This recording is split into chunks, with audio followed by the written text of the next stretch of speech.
কিভাবে বাচ্চাদের জীবনটা শেষ করে দিচ্ছে। এখন এই ছেলেদের এই যে এটার সাথে হার্টের সম্পর্ক, এই যে আপনার এই যে আঙ্গুলের এই যে ফিঙ্গারপ্রিন্ট, এটার সাথে হার্টের সম্পর্ক।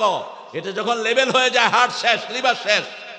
আপনি হার্ট হসপিটালগুলোতে দেখবেন 12, 13, 14, 15, 16 বছরের শিশু, 22 বছরের শিশু, হার্ট শেষ, চোখে দেখে না, এমনি করে জুম করে থাকা। আর যদি এই ছেলে যদি কোরআন তেলাওয়াত করতো, মোবাইলে যদি 12 ঘন্টাও কোরআন পড়ে, চোখ গরম হয় না। কারণ কোরআনের নাম রহমত। কোরআনের নাম কি? রহমাতুন নুনাজ্জিলু মিনাল কোরআনি মা হুয়া শিফাউ ওয়া রাহমাতুল লিল মুমিনিন ওয়া লা ইয়াজিদুয যালিমিনা ইল্লা খাসারা। যা নাজিল করেছি সবটাই হলো আরোগ্যতা। একদিকে পড়বেন, আরেকদিকে রোগ ভালো করে দিবেন কে? কোরআন শরীফ পড়বেন, ঘরে পাইকারি হারে তেলাওয়াত করবেন। কোন জায়গা থেকে পড়বেন সেটাও কোরআনে আছে না নাই? সূরা মুজাম্মিলের শেষে আল্লাহ বলছেন, ফাকরাউ মা তায়াসসারা মিনাল কোরআন। কোরআনের যেখান থেকে সহজ লাগে সেখান থেকে তোমরা পড়ো। সবচেয়ে দামি সূরা, তাই তো আপনার মুখস্থ আছে। পড়লেই রোগ ভালো করে দিবেন কে? কোন কবিরাজের কাছে যাওয়ার দরকার নাই, আগে নিজে পড়ে নিজে ফু দেন, তারপরে ওষুধ খাবেন।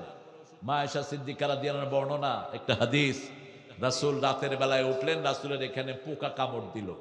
রাসূল পোকা সরিয়ে দিয়ে বললেন, পোকা তুমি মানুষও চিনো না, নবীও? পোকা তো পোকাই। মা আয়েশাকে বললেন, আয়েশা তুমি পানি লবণ দিয়ে গরম করে আনো। মা আয়েশা লবণ দিয়ে পানি গরম করে আনলেন, আর বললেন এখানে ঢালো। মা আয়েশা ঢালছেন, আর রাসূল পড়ছেন আলহামদুলিল্লাহি রাব্বিল। এক এক পড়ে ফু দিচ্ছেন, ফু শেষ, পানি শেষ, ব্যথাও। এবার রাসূলকে মা আয়েশা বললেন, ইয়া রাসূলুল্লাহ, আপনি শুধু ফু দিলেই তো হতো। রাসূল বললেন, ফুটা হলো আল্লাহর রহমত। ফুটা কার রহমত? আর ওই লবণ পানি হলো এই ব্যথার ঔষধ। দুইটা মিলে চিকিৎসা পরিপূর্ণ হয়ে যায়। আমরা একদল আছে শুধু ঝাড়ফুঁকে দৌড়াই, আরেক দল শুধু মেডিকেলে। দুইটাকে এক করতে হবে। যখন কোন লোক অসুস্থ হয়, সে ওষুধ খাওয়ার সাথে সাথে ওষুধ আল্লাহকে জিজ্ঞেস করে আমি কাজ করব কিনা।